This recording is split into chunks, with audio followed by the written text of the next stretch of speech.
प्रिय छात्र, आज हम लोग निर्देशांक ज्यामिति के बारे में जानने जा रहे हैं, जो 10th क्लास और 11th क्लास दोनों में पूछा जाता है। Coordinate geometry. कोऑर्डिनेट ज्योमेट्री क्या है?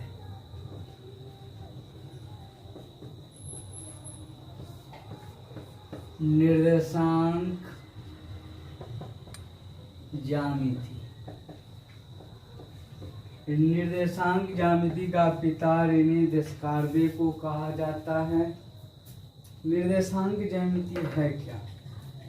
तो गणितीय विज्ञान की वह शाखा जिसके अंतर्गत ज्यामिति का अध्ययन बीजगणित के माध्यम से किया जाता है, उसे हम लोग निर्देशांक ज्यामिति कहते हैं। गणितीय विज्ञान की वह शाखा जिसमें ज्यामिति का अध्ययन बीजगणित के माध्यम से किया जाता है, उसे हम लोग निर्देशांक ज्यामिति कहते हैं। यह आपको देखिए, यह एक्स एक्सिस हुआ, यह origin, x dash, y, y dash. तो याद रखना, ओरिजिन के राइट में जो होता है वह पॉजिटिव होगा और ओरिजिन के लेफ्ट में जो होता है वह निगेटिव होता है। ओरिजिन के अप पॉजिटिव, ओरिजिन के डाउन निगेटिव। मतलब आप समझे, जो ओरिजिन के दाएं तरफ पॉजिटिव को शो करेगा, ओरिजिन के बाएं तरफ निगेटिव को शो करेगा, ओरिजिन के अप पॉजिटिव को शो करेगा, ओरिजिन के डाउन निगेटिव को शो करेगा। मतलब इस आधार पे आप निर्देशांक ज्यामिति के पार्ट में एक्स एक्सिस और x dash axis, y axis और वाई डैश एक्सिस के साइन के बारे में जान पाते हैं। तो याद रखना है, x axis positive, x dash axis negative, y axis positive, y dash negative होता है। तो याद रखना, ओरिजिन के दाएं तरफ प्लस में, ओरिजिन के बाएं तरफ माइनस में, ओरिजिन के अप प्लस में, डाउन माइनस में। अब यहाँ पे आप याद रख सकते हो, यहाँ पे इसको हम लोग फर्स्ट क्वाड्रेंट कहते हैं, यहाँ पे इसको आप सेकंड क्वाड्रेंट कहते हैं, यहाँ पर इसको आप थर्ड क्वाड्रेंट कहते हैं, यहाँ पर इसको आप फोर्थ क्वाड्रेंट कहते हैं। तो साइन स्कीम की सहायता से आप ऑर्डर पेयर लिख सकते हो। याद रखना बच्चों, ऑर्डर पेयर में पहला वैल्यू x को रिप्रेजेंट करता है और दूसरा वैल्यू y को रिप्रेजेंट करता है। तो मतलब यहाँ पे जो हम लोग लिखने जा रहे हैं वह पहला वैल्यू x को रिप्रेजेंट करेगा और दूसरा वैल्यू y को रिप्रेजेंट करेगा। तो जैसे यहाँ पे आप लिखोगे प्लस प्लस, तो यह इसका साइन हुआ।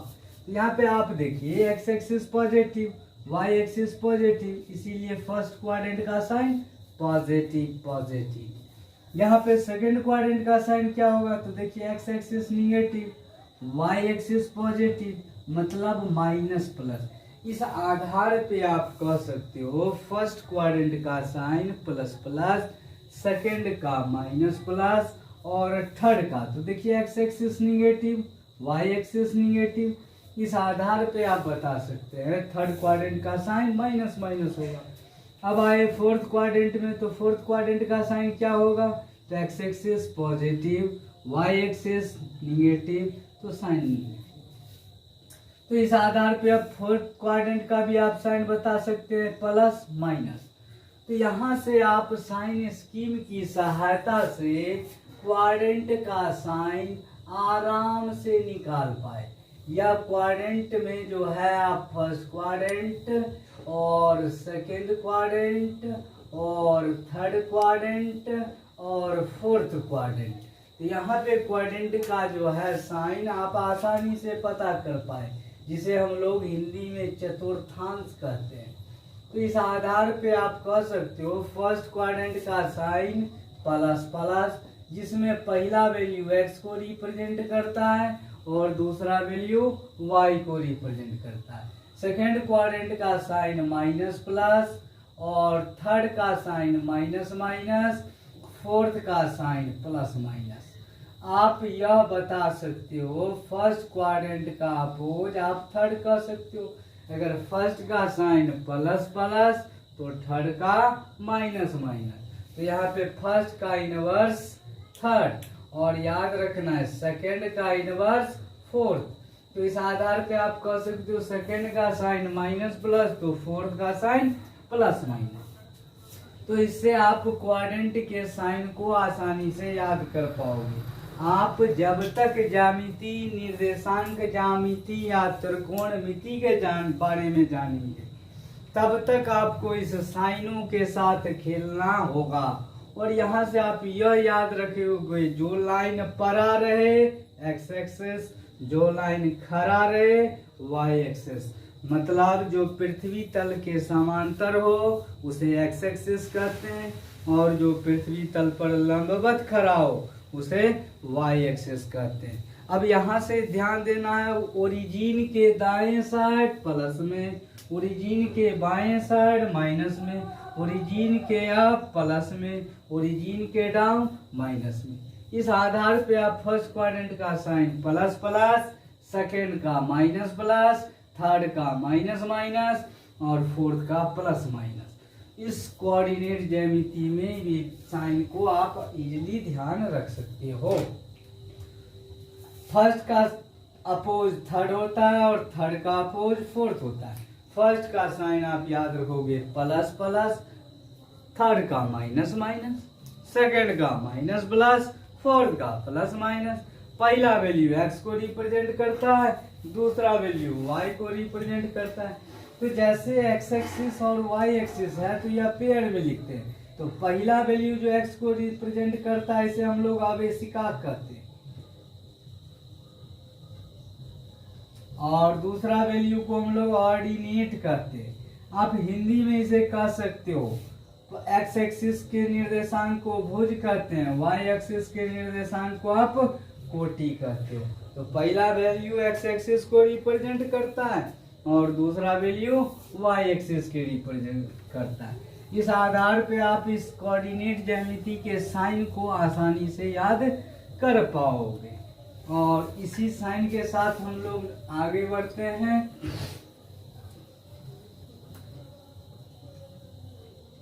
अब यहाँ से जानेंगे हम लोग एक्स एक्सिस को नंबर लाइन भी कहते हैं।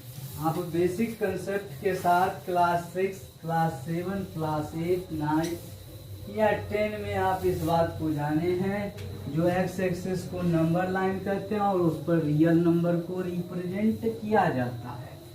और यह रियल नंबर का रिप्रेजेंटेशन निश्चित तौर पे नंबर लाइन पर होता है। और यह नंबर लाइन है क्या, तो एक्स एक्सिस।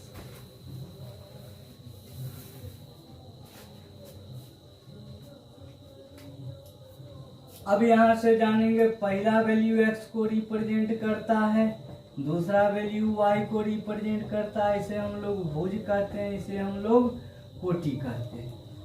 यहाँ पे हम लोग जाने हैं एक्स एक्सिस किसे कहते हैं, तो पृथ्वी तल के समांतर खींची गई रेखा को एक्स एक्सिस कहते हैं, और पृथ्वी तल पर लंबवत खड़ा हो तो वाई एक्सिस। दाई ओर प्लस में, बाई ओर माइनस में, आप प्लस में, डाउन माइनस में, इस आधार पे आप यहाँ तक जान पाए।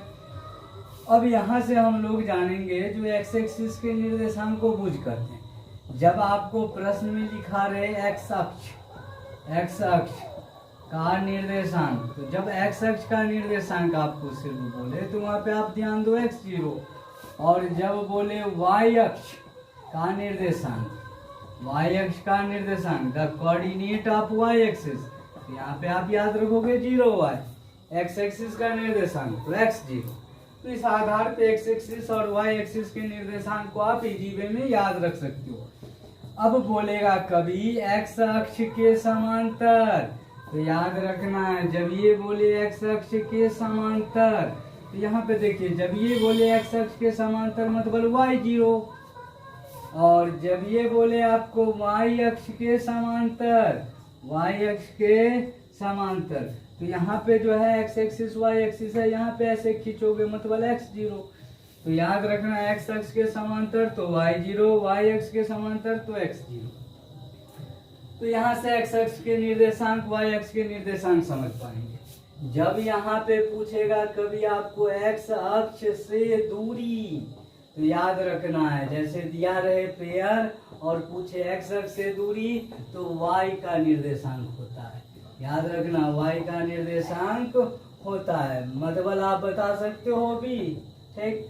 जैसे बोले y अक्ष से दूरी, तो y अक्ष से दूरी जब ये आपको बोलेगा तो यहाँ पे ये भी मान लीजिए है, तो x अक्ष का निर्देशांक होगा।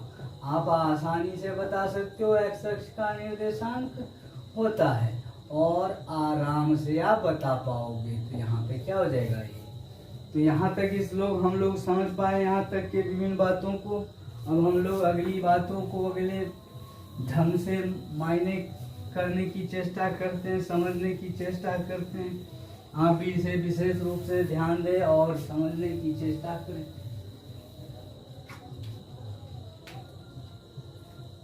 अब हम लोग जानेंगे जब 2 पॉइंट दिया रहे x1 y1 और x2 y2 और हमें डिस्टेंस बिटवीन दिस पॉइंट निकालना हो तो PQ बराबर आप क्या निकालोगे, डिफरेंस ऑफ x का whole square plus difference of y का होल स्क्वायर। इस आधार पे आप डिस्टेंस आसानी से निकाल पाओगे। जब 2 निर्देशांक दिया रहे और उनके बीच दूरी ज्ञात करना हो तो इसकी सहायता से आप दूरी आसानी से निकाल पाओगे। तो PQ बराबर ये हो जाएगा। जैसे मान लीजिए यही P जो है आपका ओरिजिन को निर्देशांक करे और यह XY को निर्देशित करे, तब PQ बराबर सूत्र क्या होगा, तो √x² प्लस y²। मतलब मूल बिंदु से दूरी आप याद रख सकते हो क्या होता है, तो √x² प्लस y²। और दूरी सूत्र क्या होता है, तो इसको आप याद रख सकते हो। दूरी सूत्र और मूल बिंदु से दूरी, यहाँ तक आप लोग समझ पाए। इस आधार पे हम लोग कुछ सवाल को भी देखेंगे। अब हमें जानना है विभाजन सूत्र के बारे में। इस वीडियो में हम लोग सूत्र के बारे में जानेंगे, नेक्स्ट वीडियो में इस पर आधारित प्रश्नों को जानेंगे। तो याद रखना ये Q P bye x1 y1 और यह Q बाय x2 y2 और यहाँ पे देखना है R इसे m/n में डिवाइड करता है। तो याद रखना यहाँ के बच्चे को नजदीक का शिक्षक नहीं दूर के शिक्षक पसंद है और यहाँ के बच्चे को नजदीक का नहीं दूर का पसंद है। मतलब इस आधार पे आप यह कह सकते हो बगल वाले को बगल वाला कभी भी यूजफुल नहीं नजर आता है, बल्कि दूर वाला उसे सहयोगी और अच्छा महसूस होता है। तो इस आधार पे इसका दोस्ती इसके साथ, इसका दोस्ती इसके साथ। तो यहाँ पे आप इस विभाजन सूत्र को लिख सकते हो mx2 प्लस में nx1 बट्टा में n प्लस n। तो यह आपका क्या हुआ, विभाजन सूत्र। तो मतलब यह क्या हुआ, मान लीजिए यह छात्र है, यह शिक्षक है, यह छात्र है, यह शिक्षक। तो इस छात्र के लिए यह शिक्षक खराब, इस छात्र के लिए यह शिक्षक खराब। यह छात्र यहाँ जाना पसंद करता है, यह छात्र यहाँ जाना पसंद करता है। जब इस छात्र को यहाँ जाता है तो इसका बुराई करता है, यह छात्र यहाँ जाता है तो ये इसका बुराई करता है। और पता चलता है शाम में जब देखता है तो दोनों एक जगह बैठ के पूजा पाक रहा होता है। तो इस आधार पे आप कह सकते हो x बराबर mx2 प्लस nx1 बट्टा m प्लस n, या y बराबर आप कह सकते हैं my2 प्लस में ny1 बट्टा में m प्लस n। तो यह विभाजन सूत्र अंतः विभाजन सूत्र के नाम से जाना जाता है, अंतः विभाजन सूत्र। अगर यही बाई विभाजन सूत्र होता तो आप सिंपली बता सकते हो बाई विभाजन सूत्र में माइनस लगा दें, काम तमाम। x बराबर mx2 माइनस nx1 बट्टा में m माइनस n और y बराबर my2 माइनस ny1 बट्टा में m माइनस n। तो यह आपका विभाजन सूत्र हुआ। दूरी सूत्र देखे, मूल बिंदु से दूरी देखे। अब हम लोग जानेंगे मध्य बिंदु के निर्देशांक के बारे में। मतलब जब 2 पॉइंट दिया रहे और उनके बीच, तो मध्य का मतलब होता है बीच, जिस आधार पे आप जो है मध्य बिंदु के निर्देशांक को ज्ञात कर सकते हो। जैसे P रहा, Q रहा, x1 y1 x2 y2। तो इस आधार पे आप मध्य बिंदु का निर्देशांक निकाल सकते हो। PQ का मध्य बिंदु R है, तो मध्य बिंदु जब R है तो R बराबर R का निर्देशांक क्या हो जाएगा, तो याद रखना x1 प्लस x2 बट्टा 2 y1 प्लस y2 बट्टा 2। तो यह मध्य बिंदु का निर्देशांक आप आसानी से निकाल पाएंगे। इसी आधार पे अगर मान लीजिए आपको यहाँ पे P रहे x1 y1 और Q रहे x2 y2, और आपसे बोले जो R जो है PQ R से समदूरस्थ है। तो याद रखना समदूरस्थ होने का शर्त क्या होता है, द कंडीशन ऑफ इक्विडिस्टेंस, समदूरस्थ होने का शर्त। तो समदूरस्थ होने का शर्त होगा PR बराबर RQ। इस आधार पे आप यह कह सकते हो जो R का निर्देशांक XY है, तो यहाँ पे PR बराबर x1 माइनस x का whole square, y1 minus y का whole square equal to x minus x2 का होल स्क्वायर और y माइनस y2 का होल स्क्वायर। इस आधार पे आप समदूरस्थ होने में जो विभिन्न प्रकार के पॉइंट को ज्ञात करना होगा उसे आप आसानी से ज्ञात कर पाओगे। तो आप अब तक समदूरस्थ होने का भी शर्त जाने। अब हम लोग जानेंगे त्रिभुज से संबंधित विभिन्न बातों को। इस आधार पे त्रिभुज के विभिन्न पॉइंट को जान पाएंगे। याद रखना है जब तीनों भुजा बराबर तो वह समबाहु त्रिभुज AB बराबर BC बराबर C, समबाहु त्रिभुज। मतलब निर्देशांक से आप यह निकाल सकते हो दूरी सूत्र से AB BC AC, अगर तीनों साइड बराबर आ जाए तो समबाहु त्रिभुज, जब दो साइड बराबर आए तो समद्विबाहु त्रिभुज, समद्विबाहु त्रिभुज, और जब एक भी भुजा बराबर ना हो तो उसे हम लोग क्या कर सकते हैं, AB AC बराबर BC नॉट बराबर, यहाँ पे ABC तो यहाँ पे AB बराबर नहीं BC बराबर नहीं AC। इस आधार पे आप कह सकते हो यह विषमबाहु त्रिभुज है। अब नेक्स्ट बात को जानेंगे जिससे आप नेक्स्ट फैक्ट को ज्ञात कर पाएंगे, वह फैक्ट है त्रिभुज का क्षेत्रफल, कंडीशन ऑफ कॉलिनियरिटी। याद रखना संरेख होने का शर्त क्या होगा। संरेख का मतलब आप जानते हैं जब दो या दो से अधिक बिंदु एक ही रेखा पर हो, जब दो या दो से अधिक बिंदु एक ही रेखा पर हो तो वह क्या होता है, संरेख होता है। जब दो या दो से अधिक बिंदु अलग अलग रेखा पर हो तो वह क्या होता है, असंरेख होता है। याद रखना तीन असंरेख बिंदु से त्रिभुज, चतुर्भुज, वृत्त इत्यादि खींचे जा सकते हैं। संरेख से आप कोई भी ऐसा टूबिमीय आकृति रेखा के अतिरिक्त कुछ भी नहीं बना पाओगे। तो यहाँ पे हम लोग जानेंगे त्रिभुज के क्षेत्रफल के बारे में। त्रिभुज में यह निर्देशांक x1 y1, यह निर्देशांक x2 y2, यह निर्देशांक x3 y3। इस आधार पे आप त्रिभुज का क्षेत्रफल निकाल पाओगे आराम से। आप याद रखना त्रिभुज का क्षेत्रफल होता है 1/2।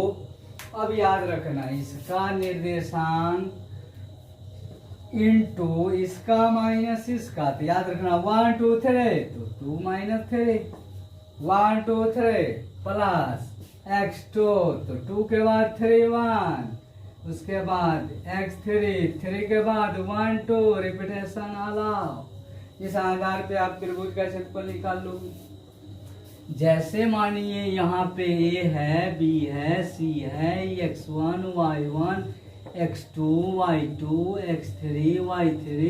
तो इस आधार पे आप यह भी कह सकते हो जो संरेख होने का शर्त क्या है, तो संरेख होने का शर्त एकदम सिंपली आप बता पाओगे। अच्छा त्रिभुज का क्षेत्रफल 0, मतलब यही तीनों बिंदु एक ही रेखा पर है। यहाँ पे आप बताओगे त्रिभुज का क्षेत्रफल 0 होगा, और यहाँ पे आप कहोगे half into x1 into y1 y2 minus y3, और यहाँ पे x2 y3 minus y1 plus x3 y1 minus में y2 इक्वल टू 0। इस आधार पे यह आपको प्राप्त हुआ x1 minus y2 minus y3, x2 into y3 minus y1 plus x3 into y1 minus y2 equal to 0। इसकी सहायता से आप त्रिभुज का क्षेत्रफल या कंडीशन ऑफ कॉलिनियरिटी को निकाल पाएंगे। अब हम लोग नेक्स्ट बात को नेक्स्ट वीडियो में जानने की चेष्टा करेंगे। इस वीडियो में अगर और ज़्यादा बात के बारे में जाने तो लंबा हो सकता है, जो आप देखना नहीं पसंद करते हैं। इसीलिए इस छोटे छोटे पार्ट को हम लोग विभिन्न प्रकार के विभिन्न रूपों से आप लोगों के लिए तैयार करते हैं। आप लोग जरूर देखिए, ज्ञान को प्राप्त कीजिए, जहाँ से हो, जैसे हो, जिस रूप से हो, और अच्छे बनने की चेष्टा करिए। यही हमारी आप लोगों से आग्रह है। Thank you.